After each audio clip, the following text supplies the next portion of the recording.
यहाँ पे आप देखेंगे ये इस तरीके से लाइट लगी है, ठीक है। अब यहाँ पे अगर हम इसकी कुछ लाइट्स बंद कर देते हैं, यानी कि लाइट कम कर देते हैं, तो क्या होगा, वहाँ से लाइट बंद कीजिएगा एक बार। अब देखिए आपको क्वालिटी कितनी बेकार लग रही है, काफ़ी फ़र्क पड़ा ना। तो लाइट से इतना ज़्यादा फ़र्क पड़ता है। अब कई लोगों को लगेगा कि कैमरा अच्छा नहीं है, बट हमने लाइट बंद की। अब लाइट वापस से ऑन कीजिएगा, ये देखिए क्वालिटी फिर से वापस आ गई। तो लाइटिंग का इतना ज़्यादा फ़र्क पड़ता है। तो अगर आपके यहाँ भी थोड़ा अंधेरा आ रहा है या लाइटिंग कम है तो वीडियो की क्वालिटी बहुत डाउन रहेगी। लेकिन अगर आपने पर्याप्त और सही से लाइटिंग कर ली तो इसी तरीके से आपका भी वीडियो बनने लगेगा। संजय जी, आपके यहाँ जब मैं आया था डेमो लेने तो आपने कहा तो पैनल ले लीजिए और बढ़िया क्वालिटी आएगा। अब मैं लगा लिया हूँ तो वीडियो क्वालिटी अच्छी नहीं आ रही है। अच्छा, कौन सी लाइट लगी है आपके यहाँ? एलईडी बल्ब मैं लगाया हूँ, एक जो है एलईडी बल्ब, हाँ एक लगी है। हाँ, जो घर में जलाते हैं वही वाला। देखिए आप बैठ जाइए, ठीक है सर। और सबसे पहले हम ये समझ लेते हैं कि जो स्टूडियो होता है ना, उसमें लाइटिंग कितने टाइप की होती है, और अगर वीडियो बनाना है हमें तो वीडियो के लिए कौन सी लाइट सही रहती है, इसके बारे में मैं भी आपको एक्सप्लेन कर दूंगा। थोड़ा इसको पहले समझ लेते हैं, उसके बाद फिर ये देख लेंगे कि आपके यहाँ जो स्टूडियो है किस तरीके से है और वहाँ पे कौन सी लाइट बेटर रहेगी। क्योंकि क्या होता है ना, जो हमारे घरों में होती है ट्यूबलाइट, वो हार्ड लाइट होती है। लाइट दो प्रकार की है, एक सॉफ्ट लाइट, दूसरी हार्ड लाइट, ठीक है। इसको अभी डिटेल में समझते हैं। ठीक है सर, बताइए।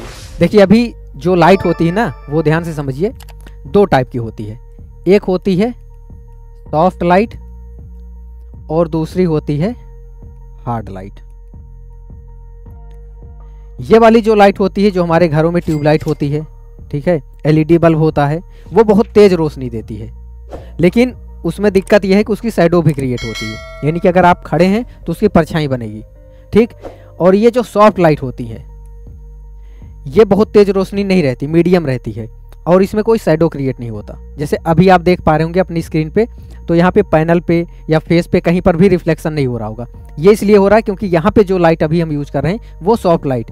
तो मैं अपने स्टूडियो में कौन सी लाइट लगी है ये भी अभी आपको दिखाने वाला हूँ, और साथ ही साथ हम आपको ये दिखाने वाले हैं कि सॉफ्ट लाइट में कितने टाइप से आप लाइटिंग सेटअप कर सकते हैं। तो कुल मिलाकर बात यह है कि ये वाली जो हार्ड लाइट होती है, जो नॉर्मली घरों में ट्यूबलाइट या बल्ब यूज होती है, इसका यूज हमें करना ही नहीं अपने वीडियो में। हमें जो करना है वो सॉफ्ट लाइट का करना है। अब सॉफ्ट लाइट कई प्रकार से होती है, आपने एक देखा होगा कि लोग छतरी टाइप का सेटअप कर देते हैं, वो भी एक है। एक आती है ट्यूबलाइट इसी में, वो अभी आपको दिखाया जाएगा।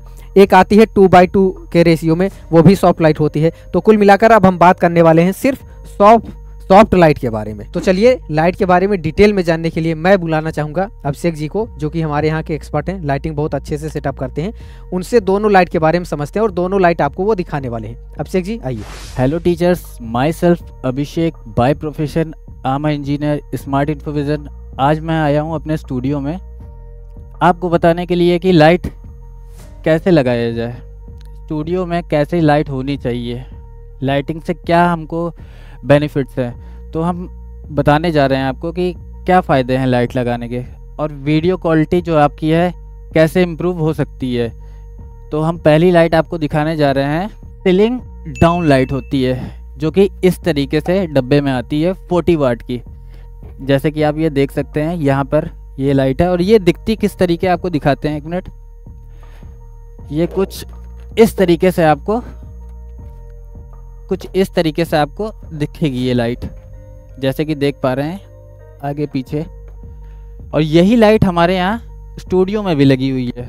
कुछ इस तरीके से लाइट दिख रही है, जो कि 9 लाइट है पूरी, और बहुत ही फैंटास्टिक लुक दे रही है। जैसे कि हमने ये लाइट आपको पूरी तरीके से दिखा दी है। और अगर आपका बजट कम है तो उसके लिए भी लाइट हैं, जैसे कि आपको दिखाने जा रहा हूँ मैं दूसरी लाइट, जो कि कुछ इस तरीके की लाइट रहती है। इसको बोलते हैं 14 वाट एलईडी लाइट। जैसे कि मैं ओपन करके दिखा रहा हूँ ये एलईडी लाइट को, जो कि कुछ इस तरीके से आपको दिखती है, जो कि आप 10 पीस लगा करके अपनी वीडियो क्वालिटी को बढ़िया कर सकते हैं। अगर आप पूछते हैं ये दोनों लाइट में बेहतर कौन है, तो मैं आपको सजेशन दूंगा सीलिंग डाउन लाइट के लिए, जो कि हमारे स्टूडियो में लगी हुई है। अगर आपका बजट कम है तो आप ये भी लगा सकते हैं, इसकी भी अच्छी वीडियो क्वालिटी रहती है। बाकी बेस्ट तो ये है, बाकी आपके ऊपर। Thank you. तो जैसा कि अभी आपने देखा कि अभिषेक जी ने आपको बहुत अच्छी जानकारी दी दोनों लाइट के बारे में। अब मैं यहाँ पे अगर कॉस्टिंग की बात करूँ, प्राइस की बात करूँ, तो ये वाली जो लाइट है अगर ये हम 10 लाइट लगवाते हैं तो लगभग 18,000 रुपये के आसपास जाता है। और अगर हम ये ट्यूबलाइट वाली लाइट लगवाते हैं तो 18,000 का आप आधा कर लीजिए, लगभग 9,000 के आसपास। तो रेट थोड़ा बहुत ऊपर नीचे रहते हैं क्योंकि रेट कहीं कहीं पे चेंज रहता है और किस कंपनी का लगवा रहे हैं। जैसे इसके भी कई सारे, ओरिएंट आता है, लेड्यूर आता है, ये भी कई सारी कंपनी की। ये अभी आप जो देख रहे हैं ये ओरिएंट का है। तो अलग अलग कंपनी का रेट थोड़ा बहुत ऊपर नीचे रहता है। एग्जैक्ट लगभग मान के चलिए, एग्जैक्ट नहीं, मोटा मोटा मान के चलिए ये लगभग अगर आप 10 लाइट लगवाते हैं तो लगभग 18,000 रुपये का, और ये वाली 10 लाइट आप लगवाते हैं तो लगभग 9,000 के आसपास इसकी कॉस्टिंग आएगी। देखिए वीडियो में लाइटिंग की क्या इंपॉर्टेंस है ये आप समझिए। मान लीजिए अगर हम 10 लाख वाला भी कैमरा यूज कर रहे हैं और उसकी क्वालिटी अच्छी नहीं है, मतलब लाइट की क्वालिटी अच्छी नहीं है, तो कैमरा कितना भी महंगा हम यूज कर लें वीडियो की क्वालिटी अच्छी नहीं आएगी। एक एग्जाम्पल मैं आपको लाइव करके दिखाता हूँ। अभी हमारे यहाँ लाइट लगी हुई है, अभी आपने ऊपर देखा भी, एक बार मैं फिर से आपको दिखा देता हूँ। यहाँ पे आप देखेंगे ये इस तरीके से लाइट लगी है, ठीक है। अब यहाँ पे अगर हम इसकी कुछ लाइट्स बंद कर देते हैं, यानी कि लाइट कम कर देते हैं, तो क्या होगा, वहाँ से लाइट बंद कीजिएगा एक बार। अब देखिए आपको क्वालिटी कितनी बेकार लग रही, काफ़ी फ़र्क पड़ा ना। तो लाइट से इतना ज़्यादा फ़र्क पड़ता है। अब कई लोगों को लगेगा कि कैमरा अच्छा नहीं है, बट हमने लाइट बंद की। अब लाइट वापस से ऑन कीजिएगा, ये देखिए क्वालिटी फिर से वापस आ गई। तो लाइटिंग का इतना ज़्यादा फ़र्क पड़ता है। तो अगर आपके यहाँ भी थोड़ा अंधेरा आ रहा है या लाइटिंग कम है तो वीडियो की क्वालिटी बहुत डाउन रहेगी। लेकिन अगर आपने पर्याप्त और सही से लाइटिंग कर ली तो इसी तरीके से आपका भी वीडियो बनने लगेगा। तो अगर आपको ये वीडियो पसंद आए तो इस वीडियो को लाइक ज़रूर करिएगा, और जिनको भी लाइटिंग की प्रॉब्लम है उनको ये वीडियो शेयर कर दीजिएगा ताकि उनको लाइटिंग के बारे में इंफॉर्मेशन मिल जाए, ये भी समझ में आ जाए कि वीडियो में लाइटिंग की इंपॉर्टेंस कितनी होती है, थोड़ा बहुत कॉस्ट भी पता चल जाएगी। और अगर आप इसी तरह के और वीडियोस देखते रहना चाहते हैं तो हमारे इस चैनल को आप जरूर सब्सक्राइब कर लीजिएगा ताकि इसी तरह के इंफॉर्मेटिव वीडियो आप तक पहुंचते रहें।